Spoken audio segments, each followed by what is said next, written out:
Bismillahirrahmanirrahim. Assalamualaikum warahmatullahi wabarakatuh. Nama saya Lensi Melvot Evianti, NIM 2011-0107-0004. Di sini saya akan menjelaskan kepada teman-teman semua tentang proses pengembangan kurikulum. Proses pengembangan kurikulum itu memiliki arti perkata, di mana proses itu adalah suatu langkah-langkah atau serangkaian tahapan.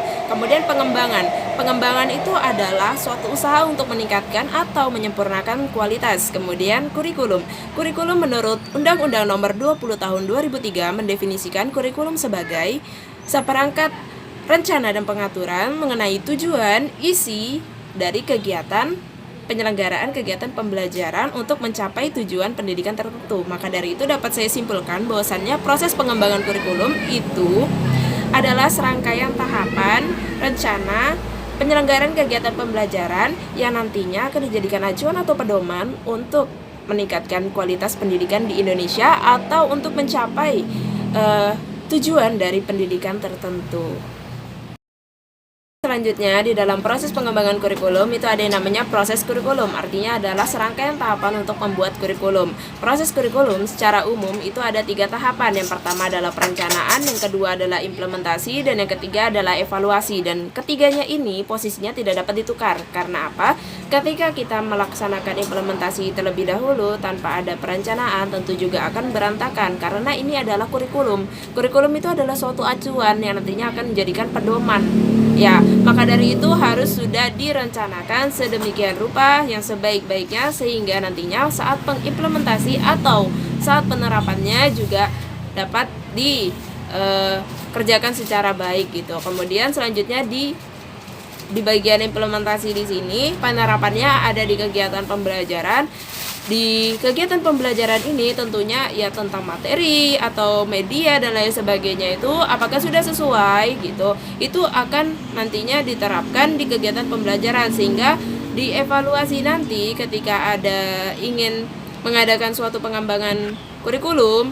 Nah, nanti dievaluasi apakah kurikulum yang sebelumnya itu mampu atau efektif digunakan seperti itu. Jikalau memang itu belum efektif, tentunya nanti akan diadakan proses pengembangan kurikulum. Isi dari silabus atau SAP, ya SAP itu adalah satuan acara perkuliahan. Nah, apa aja sih isinya? Di dalamnya itu terdapat komponen kegiatan pembelajaran ya, materi, entah itu media, alat, ataupun juga cara penyampaian dan lain sebagainya. Di situ telah dijelaskan di dalamnya sehingga itu dijadikan suatu rancangan yang nantinya akan diimplementasikan dalam kegiatan pembelajaran seperti itu. Pada intinya, semua ini bertujuan untuk menjawab tantangan dari perkembangan zaman yang sekarang contohnya aja ya seperti saat ini. Dari perkembangan zaman sekarang kurikulum itu ada perubahan ataupun juga ada menyesuaikan dari perubahan sosial. Contohnya sekarang menggunakan kurikulum darurat yang tetap mengacu kepada falsafah bangsa atau tetap mengacu pada kurikulum 13 di mana mengurangi yang namanya kompetensi dasar dari setiap mata pelajaran. Nah, dan sekarang kurikulum ini masih ada dan dilaksanakan secara online atau daring seperti itu. Selanjutnya kita akan masuk pada perencanaan kurikulum. Dalam perencanaan kurikulum di sini adalah tahapan pertama awal yang akan kita bahas, di mana dalam perencanaan kurikulum itu juga ada tahapan-tahapan lagi gitu untuk melaksanakan perencanaan ini, di mana hal pertama yang harus kita lakukan adalah merumuskan ide. Tanpa ide kita nggak akan bisa lanjut ke tahapan selanjutnya. Merumuskan ide, idenya didapat dari mana? Idenya bisa didapat dari berbagai hal. Contohnya seperti apa? Visi dan misi pendidikan nasional, tujuan dari pendidikan nasional. Kemudian bisa dilihat juga dari hasil evaluasi dari penerapan dari kurikulum sebelumnya itu seperti apa. Kemudian bisa dilihat juga dari perubahan sosial yang ada di masyarakat atau melalui perkembangan zaman sekarang gitu. Setelah itu, di tahap kedua adalah menyusun rancangan yang nantinya akan dibuat seperti format dokumen yang namanya adalah silabus. Ini contohnya nih, ini silabus, kemudian ini SAP. Dan seperti itu, formatnya dokumen. Nanti kalau sudah dibuat seperti rancangan seperti itu, lanjutnya adalah tahapan ketiga yaitu proses evaluasi. Nah, di proses evaluasi di sini adalah bagaimana apakah setelah kita melakukan kegiatan pembelajaran dengan rancangan yang tadi kita buat di silabus ataupun SAP. Nah, di situ kita bisa melihat efektif enggak. Kalau misalnya kita merasa itu sudah efektif, ya tentu bisa dilanjutkan kurikulum itu. Tapi kalau misalnya kita merasa itu kurang efektif untuk diterapkan, maka dari itu bisa diadakan perkembangan kurikulum seperti yang kita bahas sekarang ini. Saya Noni Rifki Damayanti, NIM 2011010700013.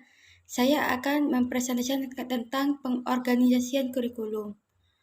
Pengertian organisasi kurikulum merupakan pola atau desain bahan kurikulum yang tujuannya untuk mempermudah siswa dalam mempelajari bahan pelajaran, serta memenuhi siswa dalam melakukan kegiatan belajar, sehingga tujuan pembelajaran dapat dilakukan secara efektif.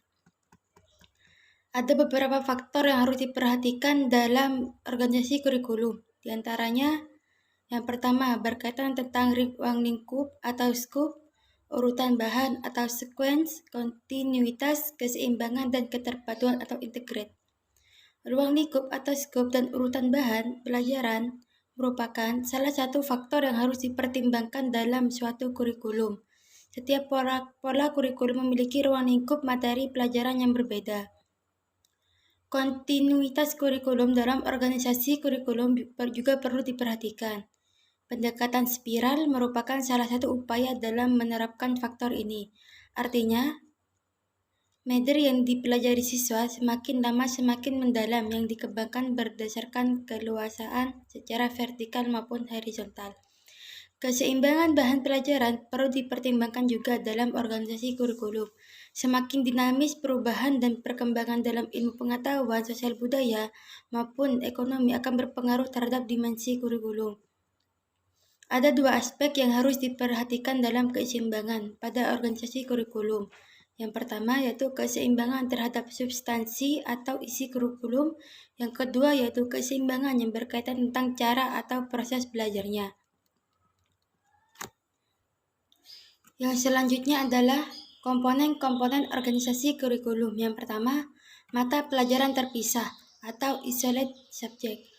Yang kurikulum terdiri dari sejumlah mata pelajaran yang terpisah-pisah yang diajarkan secara sendiri-sendiri tanpa ada hubungan dengan mata pelajaran lainnya. Masing-masing diberikan pada waktu tertentu dan tidak mempertimbangkan minat, kebutuhan, kemampuan peserta didik. Semua materi diberikannya sama. Yang kedua, yaitu mata pelajaran berkorelasi. Korelasi dadakan sebagai upaya untuk mengurangi kelemahan-kelemahan sebagai akibat pemisahan serta mata pelajaran. Prosedur yang ditempuh dalam menyampaikan pokok-pokok yang saling berkorelasi guna mempermudah peserta didik memahami pelajaran tertentu.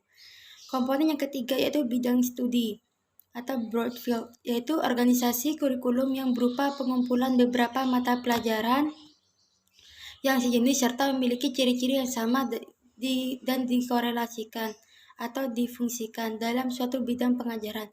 Salah satu mata pelajaran dapat dijadikan sebagai core subject dan mata pelajaran lainnya dikorelasikan dengan core tersebut.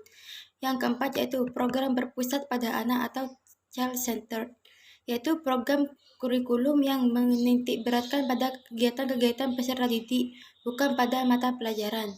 Yang kelima, inti masalah atau core program, yaitu suatu program yang berupa unit-unit masalah di mana masalah-masalah diambil dari suatu mata pelajaran tertentu dan mata pelajaran lainnya diberikan melalui kegiatan-kegiatan belajar dan upaya memecahkan masalahnya. Mata pelajaran menjadi satu pisau analisisnya yang diberikan secara terintegrasi. Saya Ulfa Octavia, NIM 2011-0107-0011. Berikutnya yaitu mekanisme pengembangan kurikulum. Pada mekanisme pengembangan kurikulum terdapat beberapa tahap. Yang pertama, tahap mendesain kurikulum. Nah, pada tahap ini ada beberapa hal yang perlu diperhatikan. Yang pertama yaitu memperhatikan tujuan, kemudian memperhatikan materi pembelajaran yang akan diajarkan, memperhatikan kegiatan atau program yang akan dilaksanakan. Kemudian, pada tahap ini juga ada beberapa dokumen yang menjadi indikator penting dalam mendesain kurikulum, seperti RPP, silabus, dan media pembelajaran yang akan digunakan. Karena indikator tersebut sangat mempengaruhi pengembangan kurikulum yang akan dilaksanakan. Kedua, yaitu tahap implementasi. Pada tahap ini, guru dan peserta didik berperan aktif dalam menjalankan rencana kegiatan atau program yang telah disusun pada tahap mendesain kurikulum. Yang ketiga, yaitu tahap evaluasi. Nah, pada tahap ini akan diberi penilaian terhadap program yang telah direncanakan. Apakah program tersebut berjalan dengan baik atau tidak. Kemudian, yang terakhir yaitu tahap penyempurnaan. Setelah adanya tahap evaluasi, kemudian tahap penyempurnaan. Nah, pada tahap ini akan dilakukan beberapa penyempurnaan dari kesalahan-kesalahan atau kekurangan-kekurangan yang telah didapat dari informasi pada saat mengevaluasi kegiatan pengembangan kurikulum.